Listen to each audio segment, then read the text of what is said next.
ஒரு பெருமை மிகுந்த நிகழ்வு. இன்று 4 அறிஞர்களுக்கு விருது வழங்கப்பட்டுள்ளது. குறிப்பாக மாசிலா விஜயா விருது இன்று வழங்கப்பட்டுள்ளது.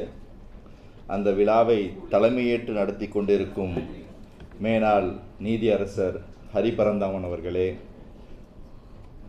இந்த விழாவில் பரிசுகளை வழங்கி சிறப்புரையாற்றிய பேராசிரியர், முதுபெரும் பேராசிரியர் ஜெகதீசன் அவர்களே, இங்கு விழாவில் பங்கு கொண்டு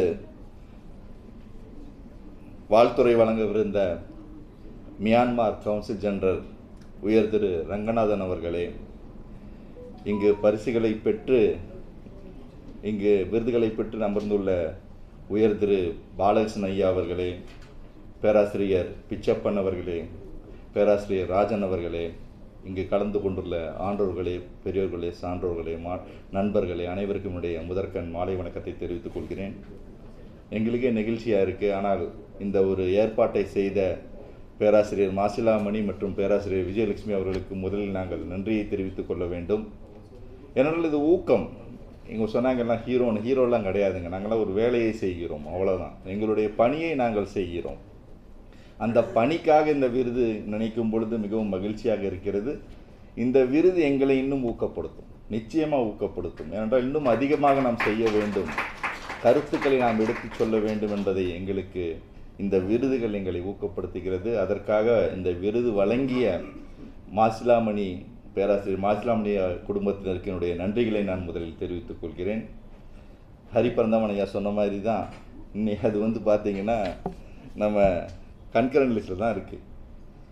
ரிப்போர்ட்டுங்கிறது நான் எழுதி கொடுத்துட்டேன். நான் ரிப்போர்ட் எழுதி கொடுக்குற முன்னாடி பேராசிரியர் ராஜனுக்கும் கொடுத்தேன். அவரும் நல்லா திருப்பி பார்த்து தான் எனக்கு கொடுத்தாரு.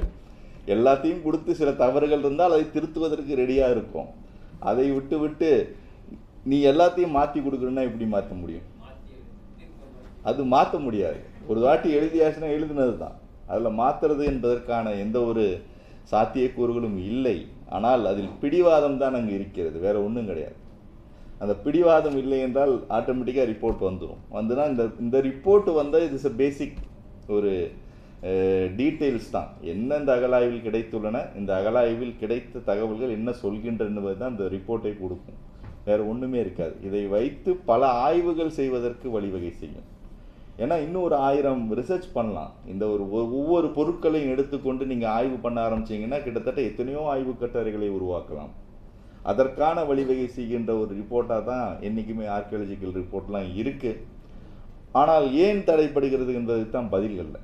அதற்கு எங்களுடைய பணியை நாங்கள் செய்து கொடுக்கிறோம். ஆனால் எனக்கு பார்த்தீங்கன்னா சென்னை உயர்நீதிமன்றம் ஆணையிட்டு தான் அந்த ரிப்போர்ட்டை எழுத வேண்டியிருந்தது. நான் ஏன்னா எனக்கு அந்த ரிப்போர்ட் எழுதக்கூடாதுன்னு சொன்னாங்க. அதுக்கப்புறம் சென்னை உயர்நீதிமன்றம் தான் தலையிட்டு இந்த ரிப்போர்ட்டை நான் தான் எழுதணும்னு சொன்னால தான் இந்த ரிப்போர்ட்டை நான் எழுதி கொடுத்துருக்கேன். நிச்சயமாக நம்புகிறேன் வெளிவரும் என்று. வெளிவந்தால்தான் அதற்கான அடுத்த பணிகள் நம்மால் துவக்க முடியும். ஏனென்றால் ராஜன் அவர்கள் பார்த்தீங்கன்னா, பேராசிரியர் ராஜன் பல செய்திகளை பல கண்டுபிடிப்புகள் ஏற்படுத்தியிருக்கிறார். அதன் மூலம் அந்த அறிக்கையெல்லாம் வெளியிட்டிருக்கிறார். அந்த அறிக்கைகளை வைத்துத்தான் மாணவர்கள் வருங்காலத்தில் ஆய்வுகளை செய்யணும். அந்த ஆய்வுகளை செய்வதற்கு ஊக்கப்படுத்துகின்ற ஒரு செயலாக இந்த அறிக்கைகள் இருக்கின்றன. இந்த அறிக்கைகள் நிச்சயமாக வர வேண்டும் என்பதுதான் எங்களுடைய வேண்டுகோளாக நாங்கள் இங்கு சொல்ல விரும்புகிறோம். இன்றைக்கி ஒரு அருமையான நிகழ்வு. பாலகிருஷ்ணன் ஐயா இருக்கார். அவருடைய புத்தகத்தை பார்த்தீங்கன்னா சிந்துவெளியும் நம்முடைய வைகை நாகரிகத்தையும் பார்த்தீங்கன்னா அது அவரை போல் எழுத முடியாது. அதான் மிக முக்கியம். ஏன்னா எங்களுடைய கீழடியை அவர் பார்ப்பதற்கு முன்னால் தான் சிந்துவெளி பண்பாட்டின் திராவிட அடித்தளம் என்ற நூலை வெளியிட்டார்.